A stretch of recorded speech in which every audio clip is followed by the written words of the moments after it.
All right, ready to dive in. Today, we're tackling a big one. Is sharing, like, really in our nature? Or, has greed kind of taken over? That's a question, isn't it? Yeah. We've got all this research looking at how cooperation and competition shaped us. I mean, way back. And even now in our chip-obsessed world, it's fascinating. You're right, it is. And it is a bit of a paradox. You'd think, survival of the fittest. It'd always be the greediest who come out on top. Right. Well, it doesn't always work that way, huh? Not always, no. Especially if you look back at how we evolved. Early humans, they actually survived because they shared kind of like, primates do today, a lot of them. Yeah, that makes sense. But we're not exactly, like, sharing our passwords with everyone, are we? No, we're not. And that's the thing. We've got that competitive side, too. It's equally crucial to our evolution. Yeah. Competing for resources, mates, it ensured that the strong genes, they got passed on. Oh, so it's like both were essential. Exactly. Yeah. It's almost like the push and pull throughout history. Collaboration and then competition. Okay, yeah, I see that. But, man, when I think about history, it seems like greed wins out a lot. Empires, rising and falling, wars over stuff. Kind of depressing, honestly. Yeah, I get that. Yeah. But it's not always so simple. Greed winning, I mean. Sometimes empires, they're at the top, right? And then they crumble from the inside. Like, take the Roman Republic. Oh, okay, yeah. They were known for, all their advances. But then the gap between rich and poor, it got huge. And the power struggles, even within the ruling class, it destabilized everything. And that's kind of how the empire rose. Wow, that's interesting. So it's not just greed for stuff from outside, it's like the rot within. Often. Yeah. But how does that translate to today? We don't have emperors fighting. Not exactly, no. Yeah. But that struggle for power, for resources, it's still happening. Just different battlefields, you could say. Yeah. Like, look at modern capitalism. Okay. It's created tons of wealth, no doubt. But there's that argument that the system itself, it can make inequality worse and, incentivize greed.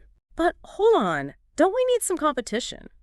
For innovation, progress, all that. Wouldn't a world without it just, stagnate? That is the question, isn't it? That balance between healthy competition, the kind that pushes us forward, and then the unchecked greed, the kind that, destabilizes everything, widens the gap between those who have and those who don't. It's a tough one, that's for sure.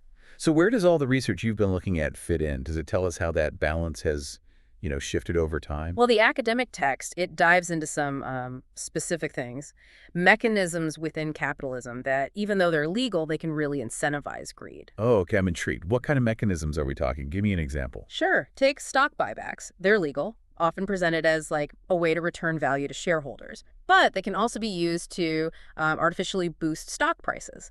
And that prioritizes short-term profits over, say, employee wages or investing in research, the long-term stuff. Okay, yeah, I see that. It's all about, who benefits most in the end.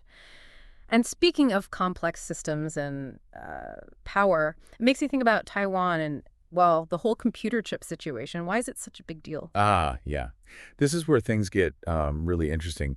Taiwan, they hold this crucial position in the global tech supply chain because they're the leader in making semiconductor chips. And those are the brains behind, almost every device we use. Right. So it's important for, the global economy. But I keep hearing about the national security angle, too. Can you break that down for me? Absolutely. The U.S., they see Taiwan as a key ally, not just for the economics, but for security, too. Yeah. China, though, they claim Taiwan as their own. Yeah. Which, that creates this whole complex situation. And control over those chips, it's not just about, who makes the fastest phone.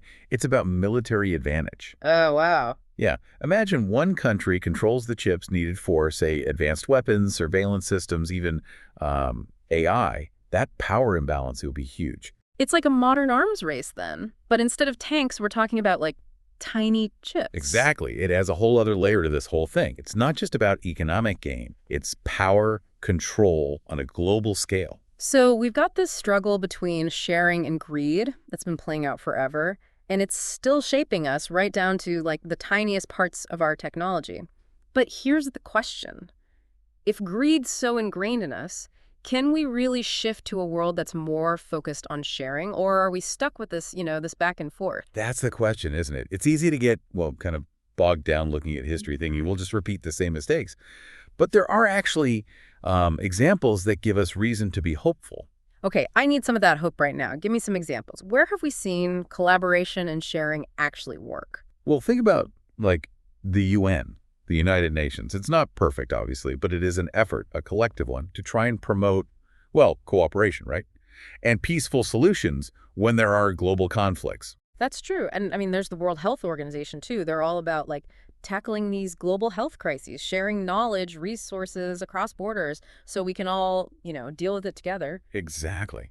And we can't forget about, like, all the scientific collaborations happening all the time. The Human Genome Project, that was massive. A whole international effort to map out human DNA led to huge breakthroughs in medicine and, well, helped us understand ourselves better, as a species even. Okay, so we've done some pretty cool stuff working together, but those are like big, huge examples. How do we translate that spirit, I guess, to everyday life? How do we make sharing the norm, not just, the exception? Ah, that's the interesting part. It's not about everyone suddenly becoming, like, totally selfless. It's more about realizing that sharing can actually be good for you, even if you're, well, kind of selfish. Okay, I like where this is going. Tell me more about these advantages. What's in it for me, the listener, and everyone else? Think about it this way. When we share knowledge, resources, it can really boost efficiency and innovation. When people collaborate, build on each other's ideas, they can achieve way more than alone. Yeah, makes sense. It's like two heads are better than one, right? Exactly. And there are real-world examples of this, like open source software. Developers, instead of keeping their code secret, they share it so others can build on it, make it better, and in the end, everyone benefits from that. So sharing leads to better tech. That's pretty cool. What about, though, the economics of it all? Can a more sharing-focused world actually make us, richer, more prosperous? It can. Imagine, like, reduced costs because we're sharing resources, or solutions to global problems, but they happen faster because we're pooling our knowledge.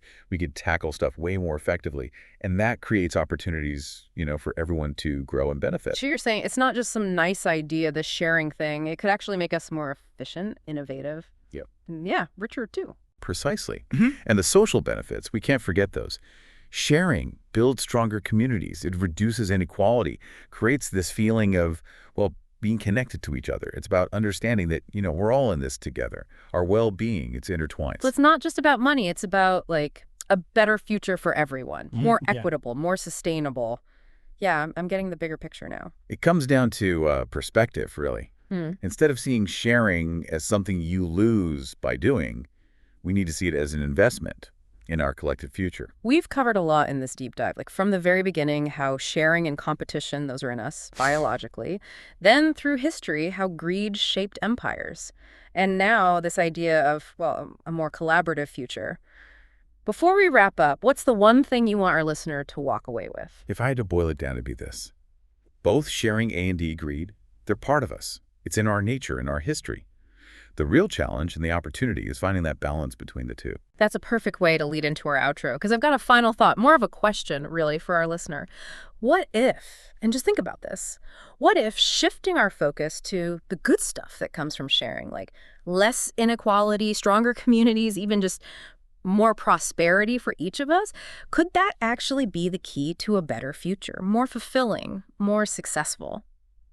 That is a powerful question. Yeah. It makes us rethink what success even means. Right. What we've been valuing all this time really makes you wonder, like, what if how we define success, it's just too limited? What if we've been, focused on the wrong things this whole time?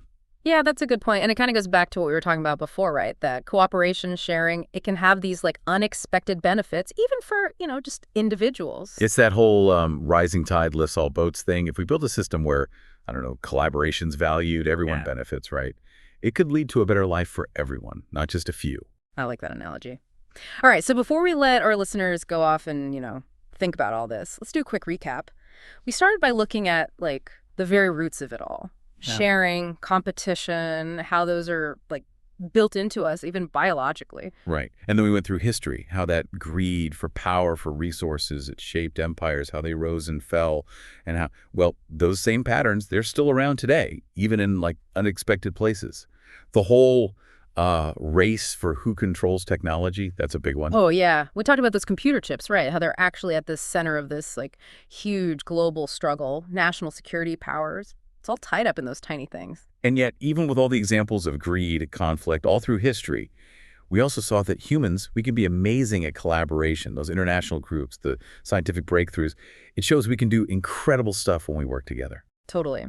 And that brings us to, well, I think the most important point, the possibility of a future that's, more focused on sharing. We talked about how it can make us more efficient, more innovative, even richer, economically speaking, plus all those social benefits like stronger communities, less inequality. It all comes back to, I guess, shifting our perspective. Instead of looking at the world as like a zero-sum game, what if we saw it as a place where, we can actually all win by cooperating, sharing? So as we wrap up this deep dive, we want to leave you with this. Imagine what the world could be like if we shifted our focus away from competition, from just, individual gain, and towards cooperation and, well, shared prosperity. What would be possible if we all, work together to solve these big problems?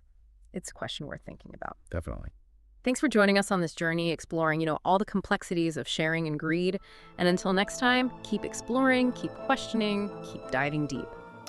This is DigitView.